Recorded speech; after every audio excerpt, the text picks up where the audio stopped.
All right, strap yourselves in because we are diving deep into former President Trump's first week back in office. Yeah, it's been a busy one, hasn't it? To say the least, we've got a ton of news and expert analysis to unpack for you today, A mountain of it. all to help us understand just what's been going on. Exactly. Now we're pulling from a variety of news sources and expert opinions to paint a clear picture. We want to make sure we're giving you a well-rounded perspective. Absolutely. And, well, let's just say there's a lot to talk about.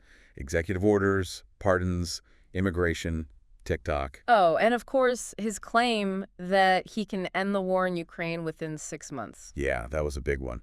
So let's jump right in. Where should we start? Well, I think we got to start with Trump's first week back, right? Just to set the stage. Right. Let's break down what we know about his first week back. Okay. So let's start with immigration. Okay.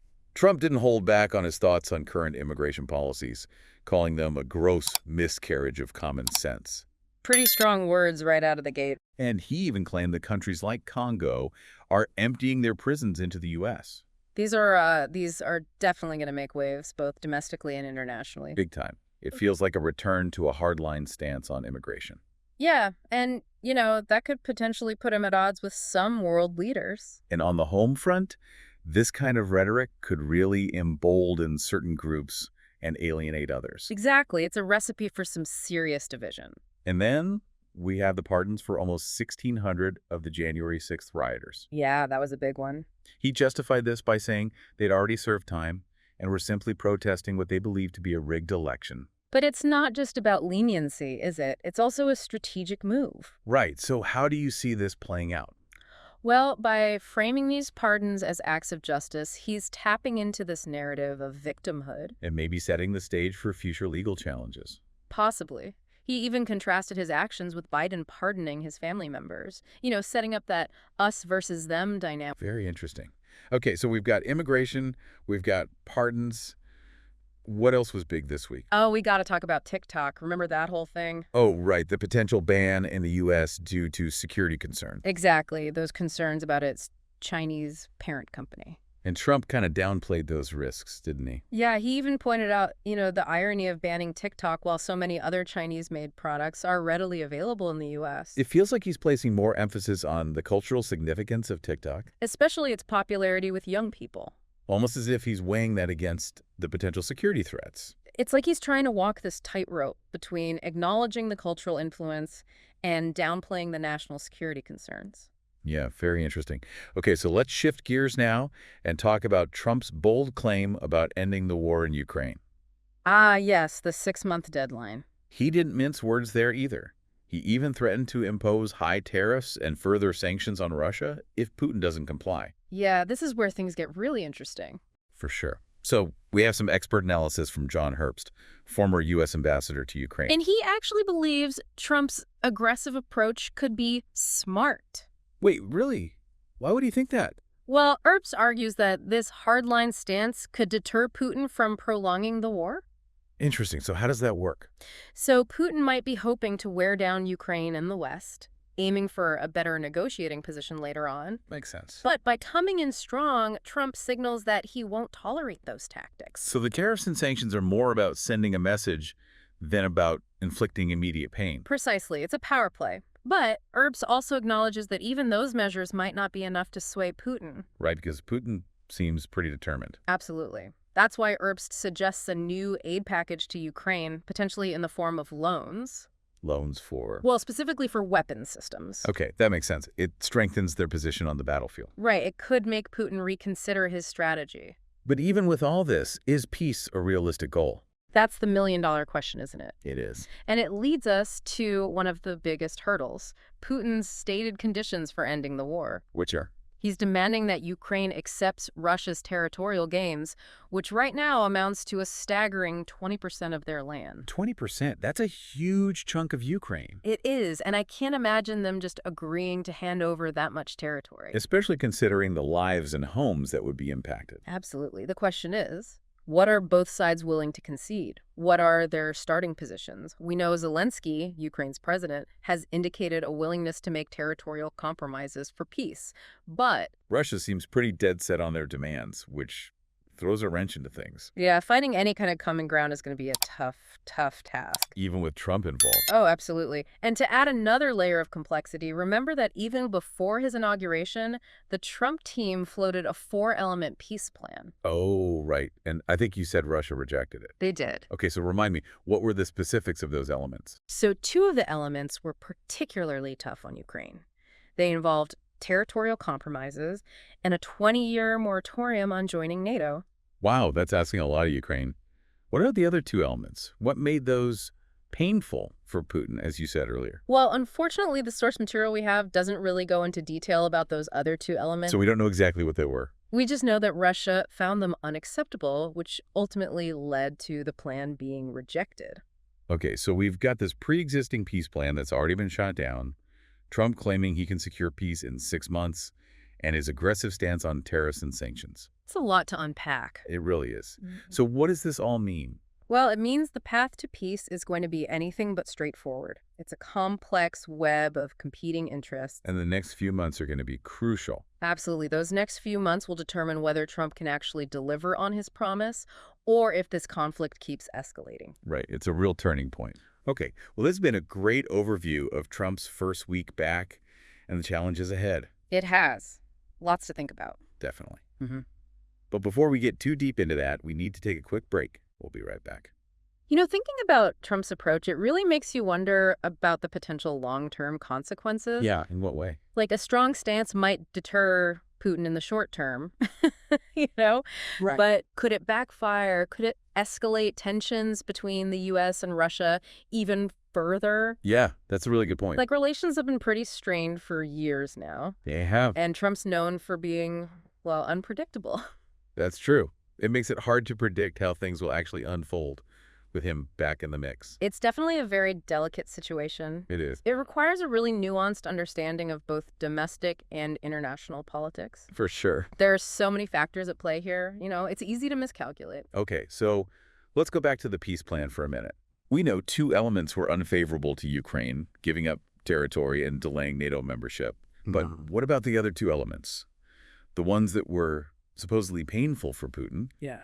Any educated guesses? Based on what we know about his goals. Well, Putin's always been fixated on maintaining Russia's influence in the region. Right. So it's possible the plan included provisions limiting Russia's military activities, you know, in neighboring countries. Like what kind of provisions? Maybe restrictions on troop deployments or military exercises. Wow. Anything that could be perceived as a threat to their sphere of influence, you know? That makes sense. I mean, Putin sees NATO expansion as a direct threat. Exactly. So any attempt to curb Russia's military capabilities in the region is going to be met with a lot of resistance. Oh, absolutely.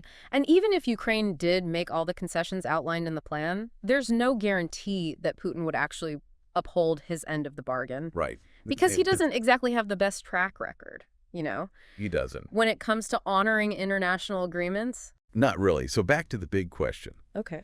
What are the real chances of Trump achieving peace in Ukraine within 6 months? Honestly, I think the odds are stacked against him. Really? Yeah. I mean, the conflict is deeply entrenched. Hmm. Putin's determined. Right. And there's a lot of mistrust on both sides. There is. So, yeah, I think a swift resolution seems highly unlikely. Okay, so realistically, Yeah. what's a more plausible outcome here? Well, we could see a prolonged period of negotiations. Right. With each side trying to gain leverage and extract concessions. Mhm. Maybe some limited progress, you know, like a ceasefire or a prisoner exchange. But not a full peace agreement. A lasting peace agreement that truly addresses the core issues. Right. That feels like a distant prospect right now. That's a grim reality check. It is.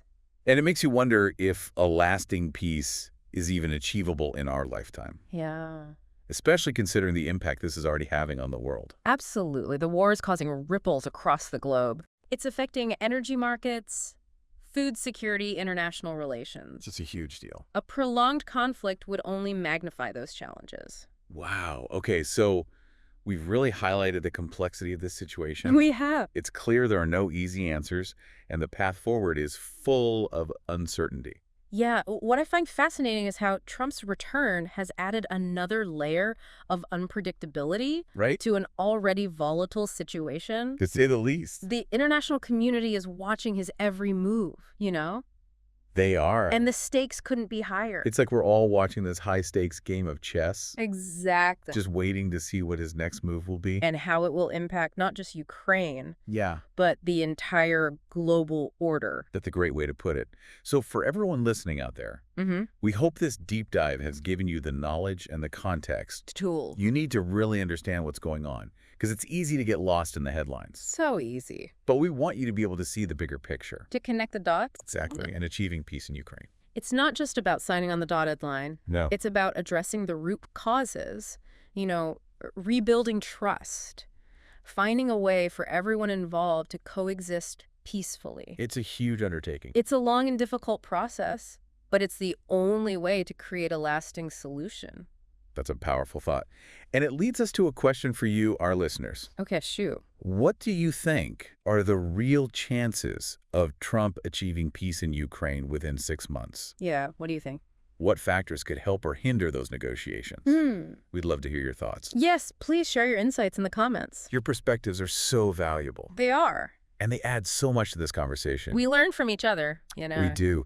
And if you found this deep dive helpful, Yeah? hit that subscribe button so you don't miss out on future episodes. We'd love to have you back. We're dedicated to bringing you insightful analysis and thought-provoking discussions on the topics that matter most. The things that keep you up at night. Exactly. We're all in this together. We are. We believe that knowledge is power. It is. And we're here to empower you. To make sense of our complex world. Absolutely. Until next time, Yes. keep exploring Keep questioning. and keep the conversation going. We went from executive orders to pardons. It's been a whirlwind. From TikTok to those incredibly challenging peace negotiations in Ukraine. Yeah, it really has. Quite a journey, wouldn't you say? It has been. And, throughout it all, Yeah. we see these recurring themes. Like what? Trump's assertive style, that delicate dance between, domestic and international pressures, Right. and that ever-present question of Yeah. what's he going to do next. It does keep you on the edge of your seat. It really does. And for all of you listening out there, Yes. we hope this deep dive has given you, the knowledge and the Good one. context. Oh. You need to really understand what's going on. Because it's easy to get lost in the headlines. Oh, so easy. But we want you to be able to see the bigger picture. To connect the dots. Exactly. Yeah. And remember, Yeah. achieving peace in Ukraine. Yeah. It's not just about signing on the dotted line. No, it's not. It's about addressing the root causes, rebuilding trust, finding a way for everyone involved to coexist peacefully. Exactly. That's a long and difficult process, It is. but it's the only way to create a lasting solution. It really is. That's a powerful thought. And, it leads us to a question for you, our listeners. Okay, what's that?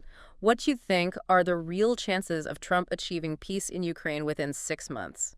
What factors could help or hinder those negotiations? We'd love to hear your thoughts. Yeah, what do you think out there? Share your insights in the comments. We want to hear from you. We do.